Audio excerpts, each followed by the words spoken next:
ನಮಸ್ಕಾರ ವೀಕ್ಷಕರೇ, ವಿಶೇಷ ಕಾರ್ಯಕ್ರಮಕ್ಕೆ ಸ್ವಾಗತ. ಅದೆಷ್ಟೋ ಜನ IIT ಅಂದ್ರೆ ಇಂಡಿಯನ್ ಇನ್ಸ್ಟಿಟ್ಯೂಟ್ ಆಫ್ ಟೆಕ್ನಾಲಜಿಯಲ್ಲಿ ಓದಬೇಕು ಅನ್ನುವಂಥ ಕನಸನ್ನ ಕಂಡಿರ್ತಾರೆ. ಈ ಮೂಲಕ ತಾವು ಪ್ರತಿಷ್ಠಿತವಾಗಿರುವಂತಹ ಕಂಪನಿಗಳಲ್ಲಿ ಉದ್ಯೋಗವನ್ನ ಪಡ್ಕೊಳ್ಬೇಕು ಅಂತ JEE ನೀಟ್ ನಂತಹ ಸ್ಪರ್ಧಾತ್ಮಕ ಪರೀಕ್ಷೆಗಳನ್ನ ಬರೀತಾರೆ.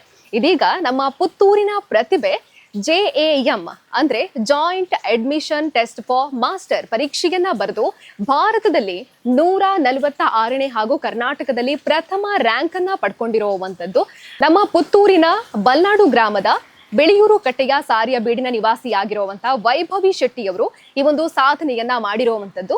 ಇವರು ಪ್ರಕಾಶ್ ಶೆಟ್ಟಿ ಹಾಗೇನೆ ವಾಣಿ ಶೆಟ್ಟಿ ದಂಪತಿಗಳ ಪುತ್ರಿ. ಈ JAM ಪರೀಕ್ಷೆ ಅಂತ ಹೇಳಿದ್ರೆ ಅತ್ಯಂತ ಸವಾಲಿನ ಪರೀಕ್ಷೆ ಆಗಿರುತ್ತೆ. ಈ ಒಂದು ಪರೀಕ್ಷೆಯನ್ನ ಈ ಬಾರಿ ಬರ್ದಿರುವಂತದ್ದು 1,000-2,000 ಜನ ಅಲ್ಲ, 6 ಲಕ್ಷಕ್ಕಿಂತಲೂ ಅಧಿಕ ಜನ ಬರ್ದಿದ್ರು. ಇದರಲ್ಲಿ ನಮ್ಮ ವೈಭವಿ ಶೆಟ್ಟಿ ಅವರು 146ನೇ ರ್ಯಾಂಕ್ ಅನ್ನ ಪಡ್ಕೊಂಡಿರುವಂತದ್ದು.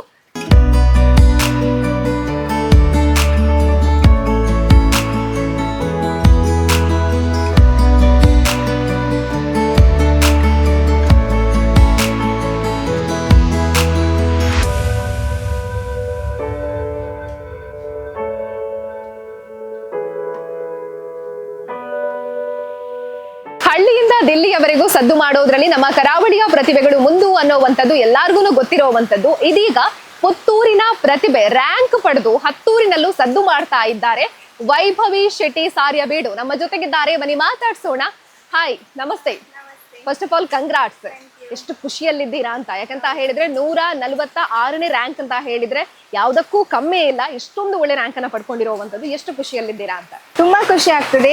ಅಂದ್ರೆ ನಾನು ಅನ್ಕೊಂಡಿಗಿಂತ ಜಾಸ್ತಿ ರ್ಯಾಂಕ್ ಬಂತು.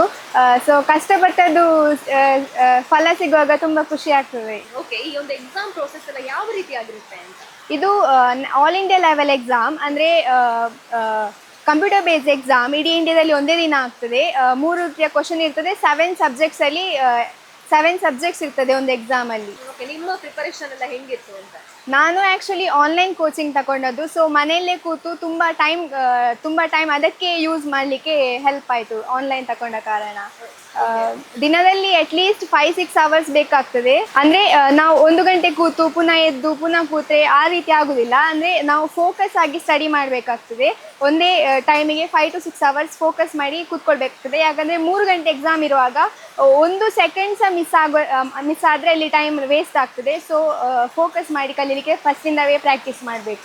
ಓಕೆ, JAM ಎಕ್ಸಾಮ್ ಅಂತ ಹೇಳಿದ್ರೆ ಎಷ್ಟು ಅಂಕಗಳಿಗೆ ಎಕ್ಸಾಮ್ ನಡೆಯುವಂಥದ್ದು? ಈಗ 3 ಗಂಟೆ ಅಂತ ಹೇಳಿದ್ರೆ ನೀವು ಎಷ್ಟು ಅಂಕಗಳಿಗೆ ಇರುತ್ತೆ ಅಂತ? ಟೋಟಲ್ 100 ಅಂಕ. ಅಂದರೆ ಅದರಲ್ಲಿ 3 ರೀತಿಯ ಪಾರ್ಟ್ಸ್ ಇರ್ತದೆ. ಮ್ಯಾಥ್ಸಲ್ಲಿ ಹಾಗೆ, ಬೇರೆ ಸಬ್ಜೆಕ್ಟ್ಸ್ ಗೊತ್ತಿಲ್ಲ.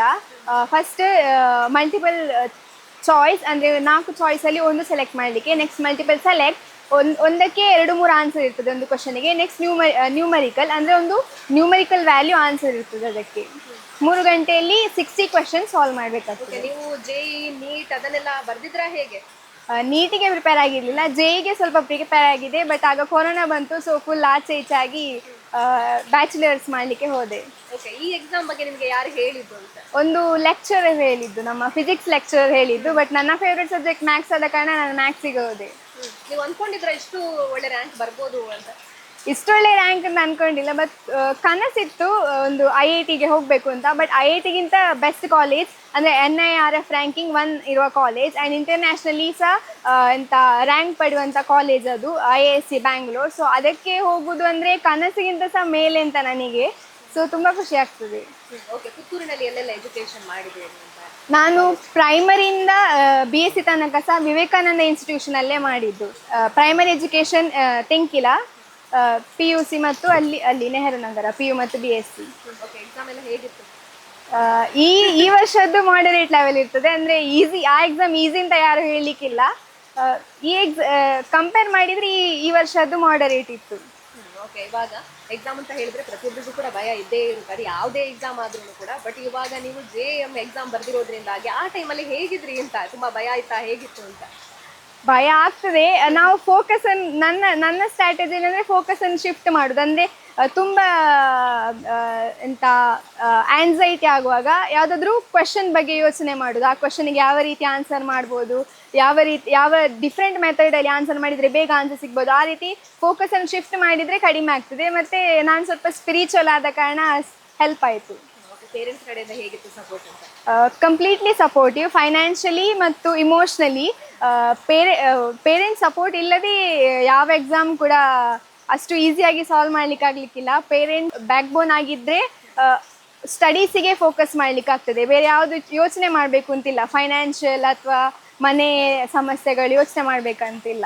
ಮುಂದೆ ಏನಾಗಬೇಕು ಅನ್ನೋಂಥ ಕನಸು, ಯಾಕೆಂತ ಹೇಳಿದ್ರೆ ಇವಾಗ ಪಕ್ಕ ನೀವು IIT ಫೀಲ್ಡ್ಗೆ ಹೋಗೋದು ಅನ್ನೋದು ಪಕ್ಕ ಆಗಿಬಿಟ್ಟಿದೆ, ಹಾಗಾಗಿ ಕನಸು ನಿಮ್ಮ? ನಾನು ಆ್ಯಕ್ಚುಲಿ ಮ್ಯಾಥ್ಸಲ್ಲೇ PhD ಮಾಡಲಿಕ್ಕೆ ಹೊರಟಿದ್ದೇನೆ. ಸೊ ಅಲ್ಲಿ ತನಕ ತಲುಪಿ ಏನಾಗ್ತದೆ ಗೊತ್ತಿಲ್ಲ, ಬಟ್ ಈಗ ಸದ್ಯಕ್ಕೆ IAS ಇಂದ PhD ತಗೊಳ್ಳೋದು ನನ್ನ ಕನಸು. ಓಕೆ, ನೀವು ಮಾತಾಡ್ತಾ ಹೇಳಿದ್ರಿ ನನಗೆ ಲೆಕ್ಚರ್ ಕೂಡ ತುಂಬಾನೇ ಸಪೋರ್ಟ್ ಮಾಡಿದ್ದಾರೆ ಅಂತ, ಅವರಿಗೆ ಏನು ಹೇಳೋದಕ್ಕೆ ಇಷ್ಟಪಡ್ತೀರಾ? ನನ್ನ ಮ್ಯಾಥ್ಸ್ ಲೆಕ್ಚರ್ ಸೌಮ್ಯ ಮ್ಯಾಮ್ಗೆ ತುಂಬ ಥ್ಯಾಂಕ್ಸ್ ಹೇಳಲಿಕ್ಕೆ ಇಷ್ಟಪಡ್ತೇನೆ. ಅವ್ರು ತುಂಬ ಸಪೋರ್ಟಿವ್ ಆಗಿದ್ದರು.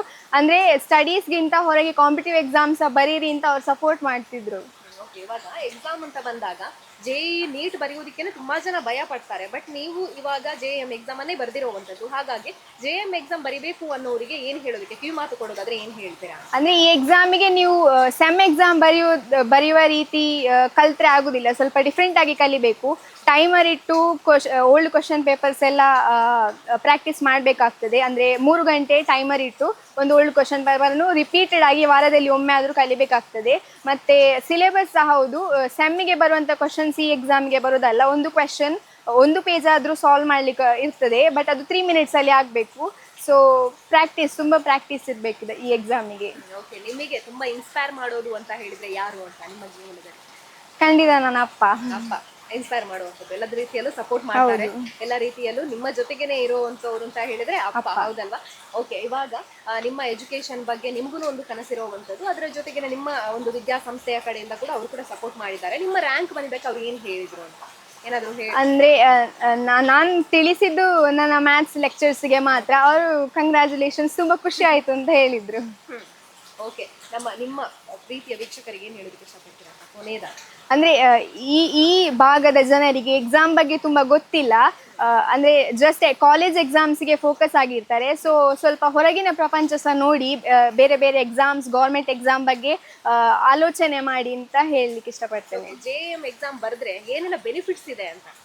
ಅಂದರೆ ಇದು IIT ಮತ್ತು IISc NITK ಇದಕ್ಕೆ ಎಂಟ್ರೆನ್ಸ್ ಎಕ್ಸಾಮ್ ಇರೋದು. ಸೊ ಆ ಕಾಲೇಜಸ್ ಅಂದರೆ ತುಂಬ ಟೆಕ್ನಾಲಜಿ ರಿಲೇಟೆಡ್ ಕಾಲೇಜಸ್ ಮತ್ತು ಟಾಪ್ ರ್ಯಾಂಕ್ ಪಡೆಯುವಂಥ ಕಾಲೇಜಸ್. ಸೊ ಆ ಕಾಲೇಜಿಂದ ಡಿಗ್ರಿ ಪಡೆಯುವುದಂದರೆ ಆ ಕಾಲೇಜಿನ ಹೆಸರು, ನಿಮ್ಮ ರೆಸ್ಯೂಮಲ್ಲಿ ಹೆಸರಿರೋದೇ ತುಂಬ ದೊಡ್ಡ ವಿಷಯ.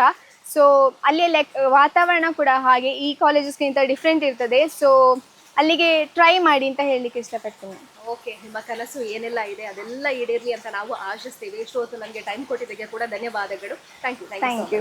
ವೈಭವಿ ಅವರ ತಂದೆ ಪ್ರಕಾಶ್ ಅವರಿದ್ದಾರೆ, ಮಾತಾಡಿಸ್ಬೇಕು. ನಮಸ್ತೆ ಸರ್. ಮಗಳು ಮಾತಾಡ್ತಾ ಹೇಳ್ತಾ ಇದ್ರು, ನನ್ನ ಪ್ರತಿಯೊಂದು ಹಂತದಲ್ಲಿ ಕೂಡ ಸಪೋರ್ಟಿವ್ ಆಗಿ ನಿಂತಿದ್ದು ತಂದೆ ಅಂತ. ನನಗೆ ಸ್ಫೂರ್ತಿ ಅಂತ ಹೇಳಿದ್ರೆ ತಂದೆ ಅನ್ನೋವಂಥದ್ದು. ಇವಾಗ ಮಗಳು ಎಷ್ಟೊಂದು ಸಾಧನೆಯನ್ನ ಮಾಡಿದ್ದಾರೆ ಸರ್, ಏನು ಹೇಳ್ತೀರಾ ಅಂತ ಈ ಹೊತ್ತಿಗೆ? ನಾನು ಹೇಳೋದಂದ್ರೆ, ನಾನು ಒಂದು ಮಕ್ಕಳನ್ನು ಒಂದು ಒಳ್ಳೆಯ ವಿದ್ಯಾಭ್ಯಾಸ ಕಲಿಸಬೇಕು, ಆಸ್ತಿಯೇ ಮಕ್ಕಳು ಅಂತ ನನ್ನದೊಂದು ಕನಸಿತ್ತು. ಅದನ್ನು ಮಾಡಬೇಕು, ಆ ಒಂದು ನಿರೀಕ್ಷೆಯನ್ನು ಮಕ್ಕಳು ಮೀರಿ ನಿಲ್ಲಬೇಕು ಅಂತ ಒಂದು ಆಸೆ ಇತ್ತು. ಅದು ಈಗ ಮಗಳು ಮಾಡಿದ್ದಾಳೆ, ಅದೊಂದು ಸಂತೋಷ ನನಗೆ. ನನಗೆ ಮಾತ್ರ ಅಲ್ಲ, ನನ್ನ ಕುಟುಂಬದವರಿಗೂ, ನನ್ನ ಹಿತೈಷಿಗಳಿಗೂ, ನನ್ನ ಪರಿಸರದಲ್ಲಿರುವವರಿಗೂ ಎಲ್ಲರಿಗೂ ಇದೊಂದು ಒಳ್ಳೆಯ ಸಂದೇಶ ಅಂತ ಹೇಳಲಿಕ್ಕೆ ನಾನು ಇಚ್ಛೆ ಪಡ್ತೇನೆ. ಓಕೆ, ಮಗಳು ಸಣ್ಣ ವಯಸ್ಸಿನಿಂದಲೂ ಬ್ರಿಲಿಯಂಟ್ ಸರ್? ಖಂಡಿತ. ಅವಳು ಚಿಕ್ಕದಿರುವಾಗಲೇ LKGಗೆ ಹೋಗುವ ಮೊದಲೇ ಅವಳ ಅಣ್ಣನೊಟ್ಟಿಗೆ ಸಾಧಾರಣ ಶನಿವಾರ ಅವಳು ಶಾಲೆಗೆ ಹೋಗ್ತಾ ಇದ್ಳು. ಅದು ಶಾಲೆಗೆ ಸೇರಿಸಲಿಲ್ಲ, ಆದರೂ ಕೂಡ ಉತ್ಸಾಹ ಇತ್ತು ಶಾಲೆಗೆ ಹೋಗ್ಬೇಕಂತ. ಆಮೇಲೆ ಕಲಿಯುವುದರಲ್ಲಿ ಮುಂಚೂಣಿಯಾಗಿ ಇದ್ಳು. ಮತ್ತೆ ಅವಳು ಮುಂದೆ 98 ಅಬೌವ್ ಪಾಸ್ ಆಗ್ತಾ ಇದ್ಳು ಎಲ್ಲ ಸಬ್ಜೆಕ್ಟಲ್ಲಿ. ಮತ್ತು ಪೂರಕ ವಾತಾವರಣ ಬೇಕು ಮಕ್ಕಳಿಗೆ, ಕಲೀಲಿಕ್ಕೆ ಪೂರಕ ವಾತಾವರಣ, ಅದು ನಾನು ಮಾಡಿಕೊಟ್ಟಿದ್ದೇನೆ. ನಾವು ಹಳ್ಳಿಯಲ್ಲಿ ಬೆಳೆದವರು, ನನ್ನ ಮಕ್ಕಳು ಕೂಡ ಹಳ್ಳಿಯಲ್ಲೇ ಬೆಳೆದವರು. ಖಂಡಿತ ಅವರು ಇನ್ನು ಮುಂದೆಯೂ ನಮ್ಮ ಪುತ್ತೂರಿಗೆ ಒಂದು ಹೆಮ್ಮೆಯ ಮಕ್ಕಳಾಗಿ ಬೆಳೀತಾರೆ ಅಂತ ಒಂದು ನನಗೆ ವಿಶ್ವಾಸ ಉಂಟು. ಓಕೆ, ಮಗಳ ಬಗ್ಗೆ ನಿಮಗೇನು ಕನಸಿದೆ ಸರ್ ಅಂತ? ಅವಳನ್ನೊಂದು PhD ಮಾಡಿ ಡಾಕ್ಟರೇಟ್ ಮಾಡಿಸ್ಬೇಕಂತ ಒಂದು ಕನಸು ಉಂಟು. ಅದು ಅವಳ ಕೈಯಲ್ಲಿರೋದು, ನನ್ನ ಕೈಯಲ್ಲಿ ಇಲ್ಲ. ಅವಳು ಮಾಡ್ತಾಳೆ ಅಂತ ಒಂದು ನಿರೀಕ್ಷೆಯಲ್ಲಿ ಇದ್ದೇನೆ. ಓಕೆ ಸರ್, ನೀವು ಹೇಳಿದ್ರಿ ಇವಾಗ ಮಾತಾಡ್ತಾ ನಮ್ಮ ಫ್ಯಾಮಿಲಿಗೆನೆ ಒಂದು ಹೆಮ್ಮೆ ಅಂತ ಹೆಮ್ಮೆ, ಅವರು ಖಂಡಿತ. ಇದು ಮಾಡಿರುವಂತದ್ದು. ಹಾಗಾಗಿ ಫ್ಯಾಮಿಲಿ ಅವರ ಕಡೆಯಿಂದ ಕೂಡ ಹೇಗಿದೆ ಮಗಳಿಗೆ ಸಪೋರ್ಟ್ ಅಂತ? ಖಂಡಿತ ನನ್ನ ಫ್ಯಾಮಿಲಿ ಅಂದ್ರೆ ಕುಟುಂಬ ನಾವು ಹೇಳೋದು, ನಮ್ಮ ಕುಟುಂಬ ಅಲ್ಲದೆ ನಮ್ಮ ಬಂಟ ಸಮಾಜ ಬಹಳ ಅವಳನ್ನು ಹಾರೈಸಿದೆ, ಹುರಿದುಂಬಿಸ್ತಾ ಇದೆ ಈಗಲೂ ಕೂಡ. ಇನ್ನು 12 ತಾರೀಕಿಗೆ ಬಂಟ ಸಮಾಜದಿಂದ ಅವಳಿಗೆ ಸನ್ಮಾನ ಕಾರ್ಯಕ್ರಮವೂ ಇದೆ, ಕರೆದಿದ್ದಾರೆ. ಈಗ ನಿಮ್ಮ ಸ್ಟುಡಿಯೋದಲ್ಲಿ ಅವರದ್ದು ಎಲ್ಲ ಪೇಪರ್ ಅಲ್ಲಿ ಹಾಕ್ತಾ ಇದ್ದೀರಿ, ಅದು ಕಾಣ್ತಾ ಉಂಟು ನನಗೆ. ಒಳ್ಳೆಯ ಸಂದೇಶ. ಓಕೆ, ಮಗಳಿಗೊಂದು ಕಿವಿ ಮಾತೆ ಹೇಳುವಂತದ್ದು ಅಂತ ಹೇಳಿದ್ರೆ ಏನ್ ಹೇಳ್ತಿರತ್ತ ಪ್ರೀತಿಯಿಂದ? ಅಲ್ಲ, ಕಿವಿ ಮಾತಂದ್ರೆ ಮಕ್ಕಳು ಕಲಿಬೇಕು, ಒಳ್ಳೆಯ ಸ್ಥಾನಮಾನವನ್ನು ಗಿಟ್ಟಿಸ್ಬೇಕು. ಇನ್ನೊಂದು, ನನ್ನ ಮಗಳಂತಲ್ಲ, ಈ ಪುತ್ತೂರಿನ ಹೆಮ್ಮೆಯ ಒಂದು ಪುತ್ರಿಯಾಗಿ ಬೆಳೆಯಲಿ ಅಂತ ನಾನೊಂದು ಕಿವಿ ಮಾತು ಹೇಳ್ತೇನೆ. ಓಕೆ ಸರ್, ನಿಮ್ಮ ಸಪೋರ್ಟ್ ಹೀಗೆ ಇರಲಿ, ಇನ್ನಷ್ಟು ಸಾಧನೆಗಳನ್ನ ನಿಮ್ಮ ಮಗಳು ಮಾಡ್ಲಿ ಅಂತ ನಾವು ಕೂಡ ಆಶಿಸ್ತೀವಿ. Thank you so much. ಧನ್ಯವಾದ. Thank you. ವೀಕ್ಷಕರೇ, joint admission test for master ಪರೀಕ್ಷೆಯಲ್ಲಿ 146ನೇ ರ್ಯಾಂಕ್ ಅನ್ನ ಪಡ್ಕೊಂಡಿರುವಂತಹ ವೈಭವಿ ಶೆಟ್ಟಿ ಅವರ ಮಾತುಗಳನ್ನ ಕೇಳಿದ್ರಲ್ಲ. ಸಾಧನೆ ಮಾಡಬೇಕು ಅಂತ ಹೇಳಿದ್ರೆ ಪ್ರತಿಯೊಬ್ಬರ ಸಪೋರ್ಟ್ ಕೂಡ ಬೇಕಾಗುತ್ತೆ. ಅದರಲ್ಲಿ ಕೂಡ ಮೇನ್ ಆಗಿ ಪೋಷಕರ ಸಪೋರ್ಟ್ ಇದ್ದೇ ಇರಬೇಕಾಗುತ್ತೆ. ಅದರ ಜೊತೆಗೆ ನಮಗೂ ಕೂಡ ಆಸಕ್ತಿ ಇರಬೇಕಾಗುತ್ತೆ. ಈ ಎಲ್ಲಾ ವಿಚಾರಗಳನ್ನ ಇಟ್ಟುಕೊಂಡು ಇದೀಗ ನಮ್ಮ ಪುತ್ತೂರಿನ ಹೆಮ್ಮೆಯ ಪ್ರತಿಭೆಯಾಗಿರುವಂತಹ ವೈಭವಿ ಶೆಟ್ಟಿ ಅವರು ಭಾರತದಲ್ಲಿ 146ನೇ ರ್ಯಾಂಕ್, ಹಾಗೆಯೇ ಕರ್ನಾಟಕಕ್ಕೆ ಪ್ರಥಮ ರ್ಯಾಂಕ್ ಅನ್ನ ಪಡ್ಕೊಂಡಿರುವಂತದ್ದು JAM ಪರೀಕ್ಷೆಯಲ್ಲಿ. ಇವರು ಮುಂದೆ ಯಾವೆಲ್ಲ ಕನಸುಗಳನ್ನ ಕಂಡಿದ್ದಾರೋ ಅದೆಲ್ಲವೂ ಕೂಡ ಈಡೇರ್ಲಿ ಅಂತ ಆಶಿಸ್ತಾ ಇವತ್ತಿನ ಕಾರ್ಯಕ್ರಮವನ್ನು ಮುಗಿಸ್ತಾ ಇದ್ವಿ. ಕ್ಯಾಮರಾ ಪರ್ಸನ್ ಕಾರ್ತಿಕ್ ಜೊತೆ ಸುಮಿತ್ರಾ ಬಿ, ಸುದ್ದಿ ನ್ಯೂಸ್, ಪುತ್ತೂರು. ಸುದ್ದಿ ಚಾನಲ್, ಕ್ಷಣ ಕ್ಷಣದ ಸುದ್ದಿಗಾಗಿ.